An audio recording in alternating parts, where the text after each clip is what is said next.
Salut toutes et tous, bienvenue pour cette vidéo qui aurait dû peut-être être la toute première vidéo à l'époque, au début de cette chaîne, parce qu'on va avoir cette grande question fondamentale, apparemment en Occident, la question qu'on se pose très souvent, à savoir, est-ce que le bouddhisme c'est une religion? Est-ce que c'est plutôt une philosophie, un art de vivre? Il y a toujours cette question un peu récurrente, à mettre des étiquettes comme ça, à savoir si le bouddhisme c'est une religion ou pas. Juste avant de démarrer, une toute petite parenthèse, je voulais vous proposer, à vous qui suivez sans doute un petit peu les vidéos ou qui êtes déjà abonnés à la chaîne, souvent il y a les youtubeurs, quel que soit le domaine de leur chaîne, le sujet de leur chaîne, il arrive qu'ils fassent des FAQ.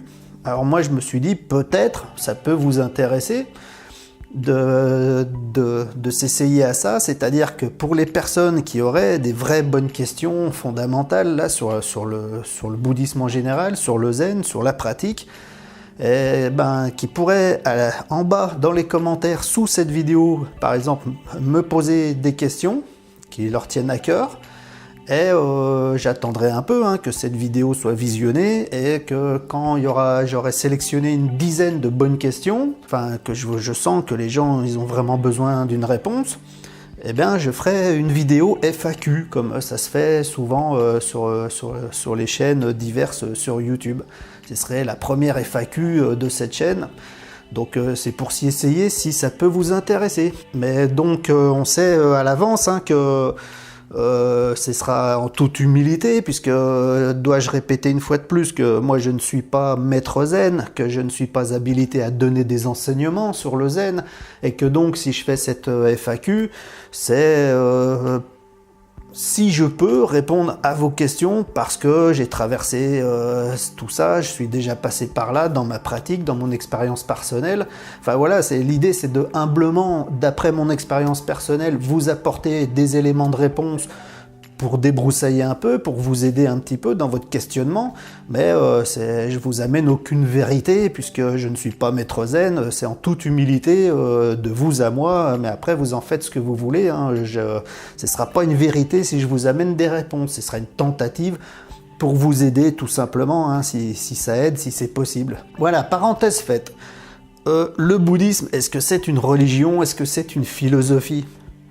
Je crois qu'en fait, c'est plus les personnes, surtout en Occident, qui ne sont pas vraiment encore entrées dans la pratique, qui se posent ce genre de questions, parce que quand on est dedans, finalement, quand on est pratiquant, je crois qu'on ne se pose plus vraiment cette question. Elle n'a pas vraiment de sens réel. C'est un peu hors sujet, finalement. C'est pas la bonne question, c'est une question de non-sens d'un point de vue du bouddhisme, savoir si c'est une religion, une philosophie. Je crois, à mon idée, que c'est rien de tout ça. Ça importe peu de savoir ce que ça peut être.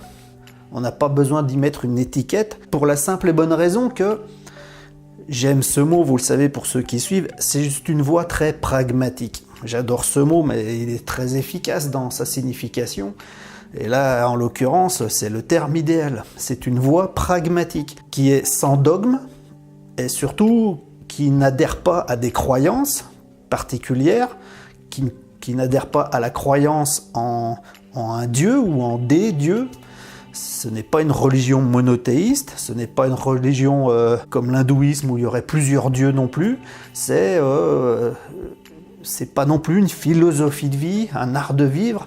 C'est juste une démarche concrète, pragmatique, parce que historiquement, tout vient de ce fameux Bouddha historique. Le Bouddha, je rappelle pour ceux qui découvrent un petit peu peut-être le bouddhisme par cette vidéo par exemple, le mot Bouddha c'est un mot sanskrit qui veut simplement dire l'éveillé, c'est un adjectif qui veut dire l'éveillé, l'éclairé, celui qui sait, l'omniscient. Le Bouddha historique, donc, qui a vécu il y a 2600 ans dans le nord de l'Inde, c'était un être humain, un homme tout à fait normal, c'était pas un dieu, c'était un homme qui a simplement fait une expérience concrète et pragmatique dans sa vie de l'époque. Et tout ça reposait sur une démarche concrète, c'est-à-dire que il a pris conscience que dans l'existence, on était sujet à la souffrance, qu'on pouvait rencontrer la souffrance au cours d'une existence. Déjà par la naissance, quand on est arraché du ventre de notre mère, on est déjà en train de pleurer. Tout au long de notre vie, on peut contracter des maladies, souffrir de douleurs. On va finir par vieillir petit à petit, le corps qui se désagrège, qui s'affaiblit, et on finit même par en mourir. Mais il y a aussi toutes les souffrances qui sont liées à l'identification au moi et à la frustration due à la vision dualiste de la réalité, c'est-à-dire les sensations de manque, les frustrations, les sensations de peur, toutes les souffrances émotionnelles, émotionnelles de ressenti par rapport à notre vie de tous les jours, de nos confrontations, nos difficultés, enfin voilà, des souffrances psychologiques aussi. Donc en fait, le Bouddha ayant fait le constat de la souffrance dans l'existence, il n'a eu de cesse, c'était sa grande vocation, son aspiration profonde, Bodhaishin, l'esprit d'éveil, de dépasser ce qui pour lui ne devait pas être une fatalité, la souffrance. Et avec une énorme pratique, une vraie démarche profonde, une recherche profonde, il a fini par une pratique juste, d'avoir une vision éclairée de l'état des choses, de l'état universel, de l'état cosmique, de l'ordre des choses, de l'ordre cosmique. Et de par cette prise de connaissance, de conscience, il a pu comprendre l'origine de la souffrance et le chemin qui permet de dépasser cette souffrance, le chemin que lui-même a suivi pour dépasser cette souffrance et s'éveiller à la réalité telle qu'elle est, bien avant qu'elle soit interprétée par nos propres illusions mentales, nos propres projections mentales dues à notre identification à ce que l'on considère comme étant le moi, séparé de son environnement. C'est tout ça qu'il a dépassé, qu'il a résolu par son éveil, et il a simplement, par compassion, partagé cette expérience avec son entourage. C'est tout. Ça s'arrête là, c'est ça le bouddhisme en fait. Après, voilà, il y a toute une doctrine qui s'est faite parce qu'il a donné des enseignements oraux à son entourage. Et puis ces enseignements oraux se sont transmis de bouche à oreille sur plusieurs siècles, jusqu'à plus tard à être écrits. Tout ça, ça a donné un foisonnement d'enseignements, parce que je rappelle que le Bouddha historique, il a quand même eu le temps d'enseigner, je crois, pendant 40 ans, depuis son éveil jusqu'à son décès, et à des gens très intéressés, puisque déjà à l'époque en Inde, comme aujourd'hui, on avait une vie spirituelle assez forte, on s'intéressait beaucoup au cheminement spirituel, donc il a eu le temps pendant 40 ans d'enseigner à des gens qui s'intéressaient, donc il a eu le temps de donner beaucoup de détails sur la façon de pratiquer, la justesse de la pratique pour dépasser l'idée du moi, la dualité, et puis la souffrance donc, et tout ça, mais de façon très pragmatique. Donc tout ça, ça a donné évidemment une espèce de doctrine, c'est-à-dire un rassemblement d'enseignements. Mais il n'y a rien de dogmatique là-dedans, et le Bouddha lui-même, le premier, répétait sans cesse « Ne croyez rien de ce que je raconte, mais faites-en vous-même l'expérience et vérifiez-le par vous-même. » Voilà, de façon pratique et pragmatique. C'est que ça le bouddhisme.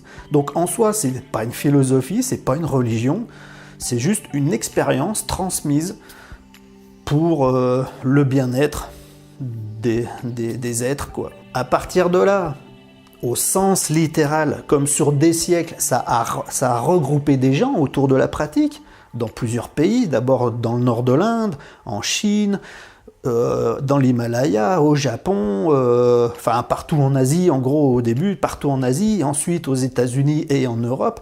Donc comme beaucoup de gens se sont rassemblés autour de cette pratique, bah finalement, au sens littéral, c'est religieux, parce que ça relie les gens.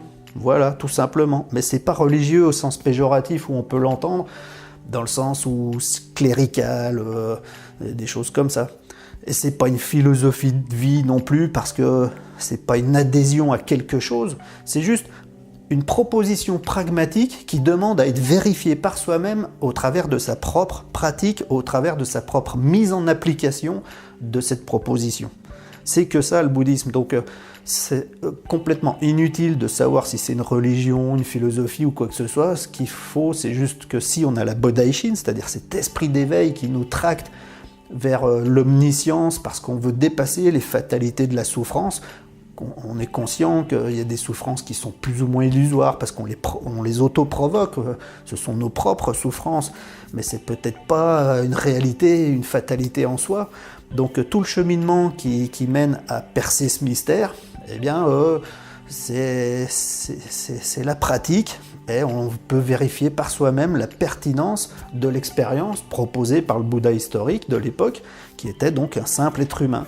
Et pour ce faire, on ne croit en rien de spécifique, on ne croit pas en un dieu, etc. Il n'y a pas de dogme dans le sens où on ne nous impose strictement rien, on nous propose simplement une pratique juste, un cheminement, et c'est à nous de faire le travail, à nous de faire le chemin pour nous-mêmes, et ensuite on se rend compte qu'on le fait aussi surtout pour les autres, puisque le cheminement même de cette voie, c'est de se défaire de l'idée du moi pour revenir à sa nature réelle et profonde, universelle. Comme son nom l'indique, l'univers est un, universel, et depuis le Big Bang, tout est en unité, et puis c'est ce qui demande finalement à être réalisé pour se libérer de l'idée de soi-même. C'est d'où partent toutes ces souffrances, parce qu'il y a tellement de dualité quand on est enfermé dans le petit moi, qu'on est forcément dans les difficultés, dans les frustrations, etc. C'est tout ça qui demande à être dépassé par une pratique pragmatique. Le bouddhisme, c'est que ça. Après, le mot, c'est un mot plutôt occidental, justement. On a mis le mot bouddhisme sur cette doctrine, cet ensemble d'enseignements pragmatiques qui découle d'une expérience personnelle, finalement. Mais si on pouvait se passer du mot, ce serait encore mieux. Voilà, je pense que... Enfin là, j'ai partagé mon idée sur cette fameuse question de savoir si le bouddhisme c'est une religion, une philosophie. Je crois qu'on s'en fout. C'est juste que si on s'intéresse pour prendre connaissance de ce que c'est, et qu'en prenant connaissance, on se dit tiens, c'est plutôt pertinent, il faut que j'essaye. Et que là, on essaye, par notre pratique, on se rend compte au travers de notre pratique que voilà, on n'a pas besoin de mettre un nom ou une étiquette, c'est juste quelque chose qui nous fait du bien parce qu'on arrive à résoudre des problèmes, parce que ça découle d'une expérience qui a été réalisée et qui s'est avérée satisfaisante. On peut dire ça comme ça. Voilà. Pour cette vidéo, ben voilà, si ça vous a plu, lâchez un petit like pour booster la visibilité de la chaîne, ce qui rend service à tout le monde et à vous-même, autant qu'à moi. Cette chaîne, c'est pas la mienne, c'est la nôtre, on l'a fait ensemble. C'est grâce à vous qu'elle existe, parce que vous êtes ici, vous visionnez les vidéos, autrement il n'y aurait aucun intérêt à ce que je les fasse. C'est un partage.